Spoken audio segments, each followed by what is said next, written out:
We are up in Meadville, Pennsylvania, and we've just arrived at Peter's Heat Treating. So in the past, we would pack up blades and put them on a truck, and 1 to 2 weeks later, they would show up over here at Peter's Heat Treat and then start processing. Obviously, that isn't ideal. So now with the move here back to Pennsylvania, we're able to bring these right up in the morning and get these parts dropped off here with no delays, no handling damage, nothing. We're just going to deliver perfect parts and they'll be ready for handling immediately. So that's pretty cool. Hey everybody, this is Guy with Survive. So right now we are in Peter's Heat Treat and we are speaking with Brad Salzman and Trevor. We just brought some GSO 5.1s and CPM MagnaCut. This is our first batch that we've driven up here. Just part of our improving communication with everybody we're working with so that we can do the best job possible for you guys. So, Brad, I know a lot of people are wondering after this decarburization, what's going to go different this time? Well, what we have found out, and part of our continuous improvement of this steel, this process, is that if there was any decarburization on the surface, stress relieving is a normal part of our processing to keep parts straight. Right. So if they come in warped, we fixture them straight and we give them a stress relief. And that stress relief is actually done in an air atmosphere because it's a lower temp. So it doesn't need to have atmosphere. Traditionally in the past, we do this with all kinds of steels and we've never had an issue. What happened with the MagnaCut was the stress relieving process actually increased that decarburization layer that we have on the surface. Gotcha. So part of our continuous improvement is figuring out ways to keep that decarburization down. So at this point, we are not stress relieving any of the MagnaCut coming in here. So that's where our first batch, they were phenomenal, and then our second batch, the parts came in and then warped up. You guys, because you do straightening as part of the job. We did our normal process of clamp, straight, and stress relief, and it actually made the decarburization worse. Gotcha. So it just drove it further. We drove it further into the steel. Okay. Since we've been doing our continuous improvement, we've realized that that's not a good thing. Gotcha. So that's why we stopped stress relieving the MagnaCut coming in. We still have all the rest of our methods in place to ensure straightness. We just couldn't use that stress relief process at the beginning. Okay. So with decarburization, we understand what that is, but to the normal customer, what does that mean? And are the blades are still okay, or are these junk, or? No, the blades are fine. Decarburization occurs only on the surface of the steel. Okay. So ultimately, the end user, through the manufacturing process, that has been removed. So decarburization is just it's a porous surface on the steel that generally does not get worse during stress relief. On MagnaCut, it does seem to get worse. Decarburization, making the surface porous like a sponge, will cause uneven heating and cooling, translating into warpage. Okay. During the process.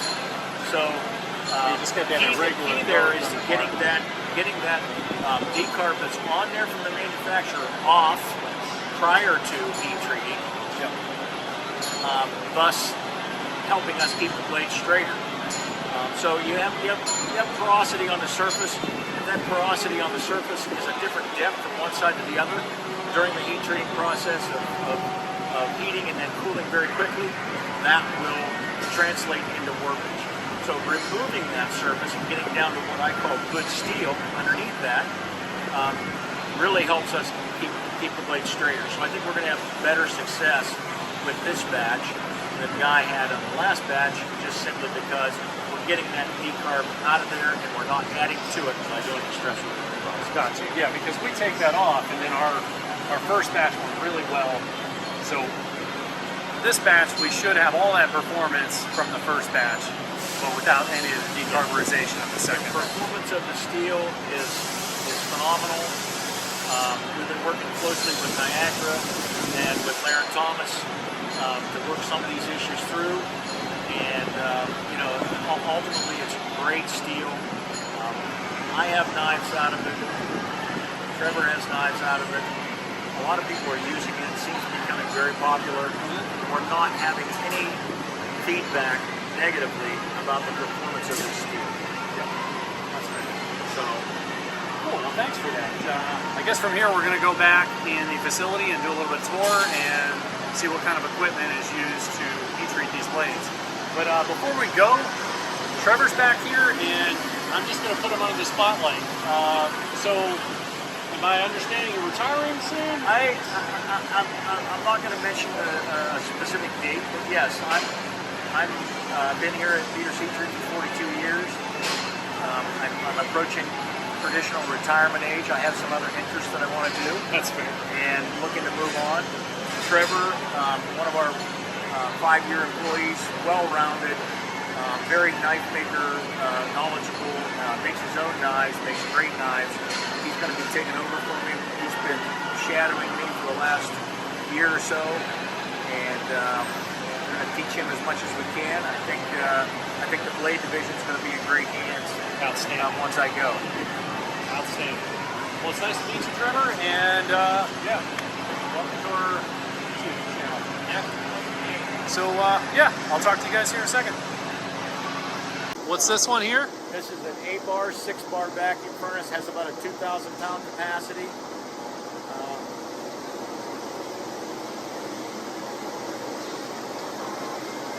It's where the magic happens. At our other facility in north of here, 30 miles, we have 4 or 5 of these with the same capacity. We do a lot of large capacity where we need a larger furnace. We also do very intricate small tooling that still needs the same processing, but it doesn't make sense to have small tooling in a big furnace. So that's why we ended up buying these particular furnaces. They're not new. They are anywhere from the 60-something to the 80s. And we just rebuilt them as they needed. Oh yeah, I see what you said. That's a really we can run a much smaller batch and do it a lot faster, waiting to accumulate enough work to put into the big furnace. Our customers don't want to wait 4 or 5 days for us to build a load to run. So this way we can still serve our customers time-wise overnight, and get them back their product in a vacuum atmosphere with all the technology. It's just a much smaller batch. I kind of liken it to Budweiser versus the microbrewery. Okay, we can do Budweiser work up here. We do microbrewery work down here. The smaller stuff. That's a good analogy.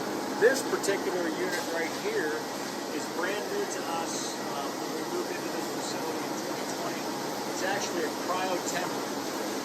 So. Over $100,000. It has the capacity to go from -300 Fahrenheit with a cryo treatment, leaving the parts right in the furnace. It's programmed. Then we can bring it back up to room temperature and then temper after that, all in the same run. Nice. So we don't have to move it from our cryo to our temper.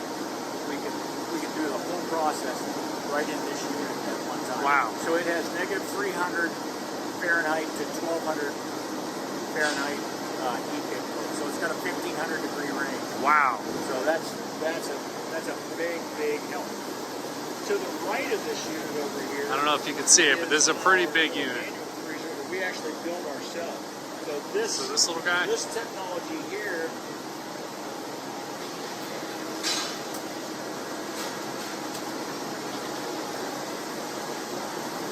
this was what we were using before.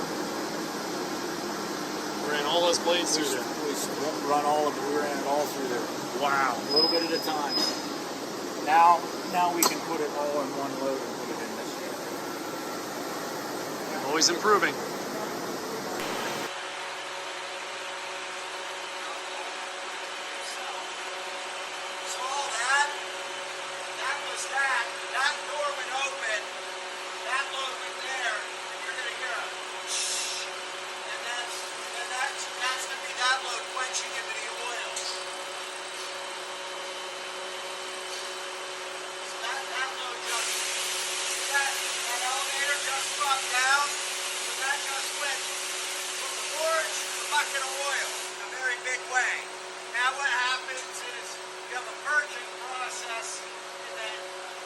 swap or gas swap in the vestibule, what's going to happen is once we have a positive pressure in there again, we'll be able to load this load.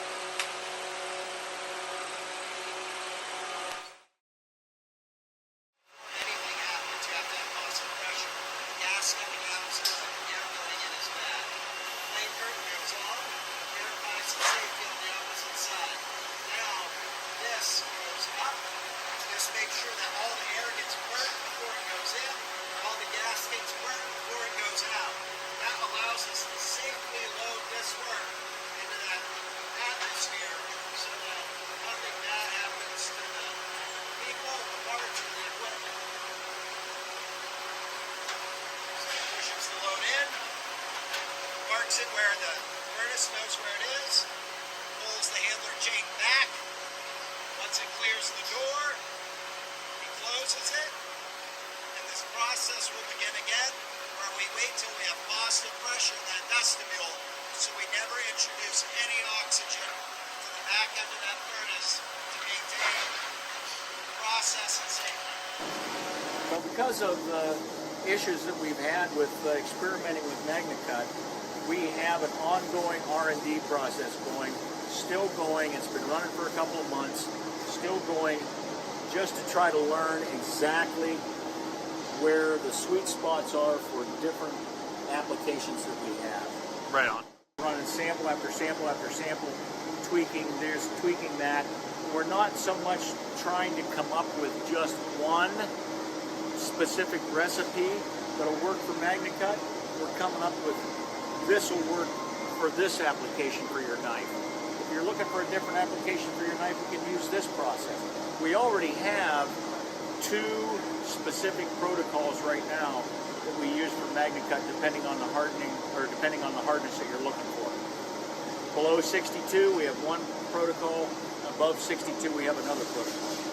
So we're trying to optimize, we want to make sure that the customer has the best performance for whatever application he has for his knife. The bushcraft guy does not need the same thing that the kitchen guy does. That's true. That's kind of what we've got to figure out here. And we've done this for MagnaCut more so than we've done any other steel that we've ever come across. So, I think the challenges that everybody faced with MagnaCut pushed us to the point where we said, we're just going to get a bunch of it and we're going to start playing with it. Maybe that should have been done earlier. Maybe not. So that's cool. Let's lift it. Should be hot. So yeah, man, it's been a great tour here. I really appreciate you guys taking the time to show us around. Do you have anything to say as we're parting ways? Well, I wanna make sure we've had a great, always great to have our customers come in and see what we do. I've always thought that the more our customers know about what we do, and vice versa, the more we know about what they do, which is something I'm passionate about, learning about our customers' products and knives. I just think it's a win-win situation. The more you know about what we do, the more I know about what you do. It makes us both better, okay? I've always said this, I like to let our customers think that you have another employee in myself or the rest of the crew here, just the same as if it was in your shop. That's our philosophy here. Is that I want our customers to feel like they have another employee here, looking out for their best interest in what we do. Awesome, thank you. All right. I've always felt that way, so it feels good to hear you say that. Yeah. That's our philosophy for sure. Well, that's been Peter's Heat Treat. I guess we'll head back down the road here, get all these video segments uploaded, and you'll be seeing it soon. Talk to you guys again soon.